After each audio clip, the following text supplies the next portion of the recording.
Kabupaten Pekalongan. Nah, pemberdayaan yang saya lakukan ini berjudul peran pendekatan kognitif dalam melatih keterampilan motorik kasar pada anak TK melalui permainan lompat tali. Sebelum melakukan pemberdayaan, saya terlebih dahulu meminta izin kepada Ibu Yuli selaku dari kepala sekolah TK tersebut, dan saya melakukan sedikit wawancara untuk mengetahui gambaran mengenai bagaimana situasi dan kondisi anak-anak didik di TK tersebut. Nah, setelah memahami situasi dan kondisinya, saya memulai pemberdayaan di kelas TKA, yang mana kelas tersebut anak-anaknya itu masih cenderung hiperaktif dan suka bermain. Oleh karena itu, menurut saya anak-anak kelas TKA sangat cocok untuk menjadi sasaran dari penelitian yang saya lakukan. Ada 4 proses pemberdayaan yang saya lakukan, diantaranya opening kelas, diawali dengan opening kelas, kemudian memberikan penjelasan dan arahan kepada anak-anak. Yang ketiga, membagi anak-anak menjadi 2 kelompok, dan yang terakhir memulai untuk melakukan permainan lompat tali. Selama proses pemberdayaan, saya selalu menggunakan pendekatan kognitif, di mana pendekatan kognitif merupakan salah satu pendekatan yang ada pada bimbingan penyuluhan Islam.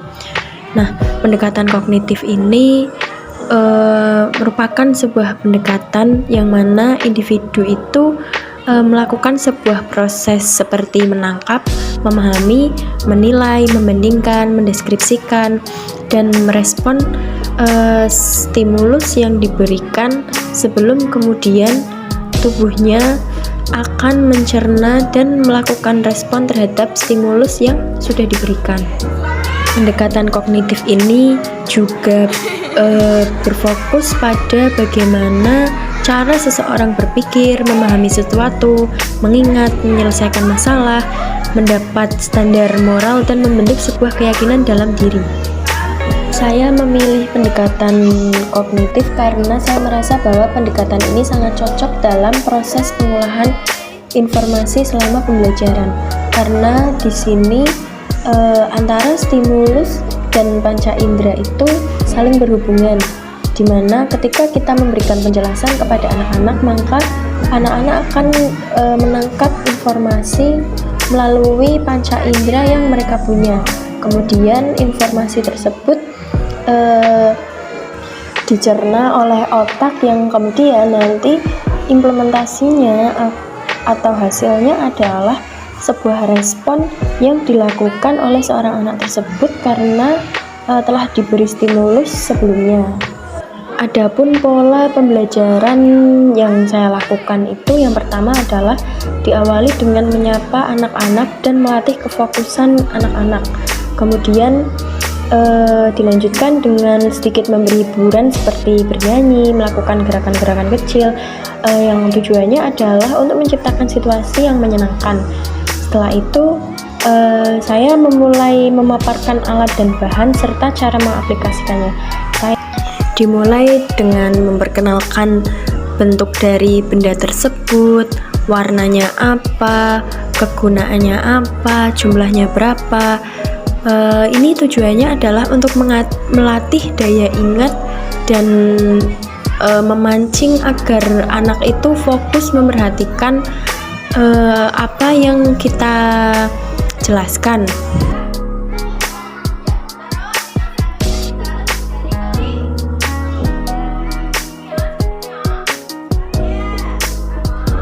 Setelah selesai menjelaskan alat dan bahan, saya mulai mengajari mereka bagaimana caranya merangkai satu demi satu karet tersebut agar bisa menjadi panjang, yang kemudian nantinya akan mereka gunakan untuk lompat tali.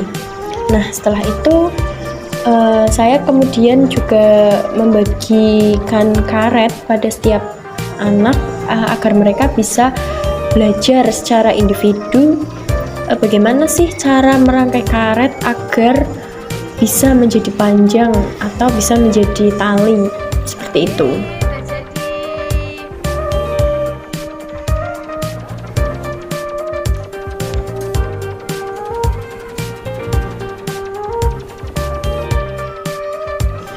Setelah praktek merangkai karet, saya kemudian proses selanjutnya adalah bermain lompat tali. Nah, dalam permainan ini saya membebaskan setiap murid untuk melompat dan bermain sesuai dengan cara mereka sendiri, sesuai dengan pengekspresian dalam diri mereka sendiri.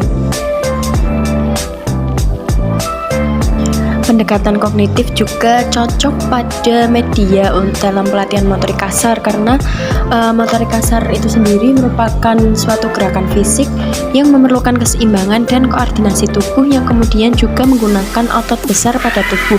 Contohnya seperti ketika melakukan gerakan seperti jongkok, duduk, berjalan, melompat, berlari, dan yang lain sebagainya. Nah, motorik kasar pada anak usia dini itu perlu untuk dilatih karena agar otot-otot dalam tubuh mereka itu menjadi kuat dan bisa menyeimbangkan tubuh mereka. Bila mana mereka diberikan stimulus, maka tubuh itu akan siap dalam merespon stimulus yang kita berikan tersebut.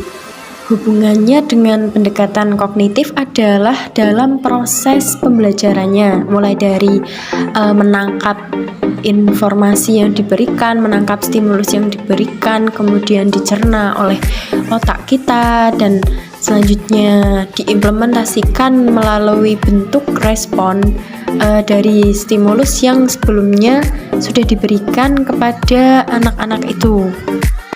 Nah, itulah sedikit penjelasan dan gambaran mengenai proses pemberdayaan yang saya lakukan. Terima kasih sudah menonton, kurang lebihnya mohon maaf. Wassalamualaikum warahmatullahi wabarakatuh.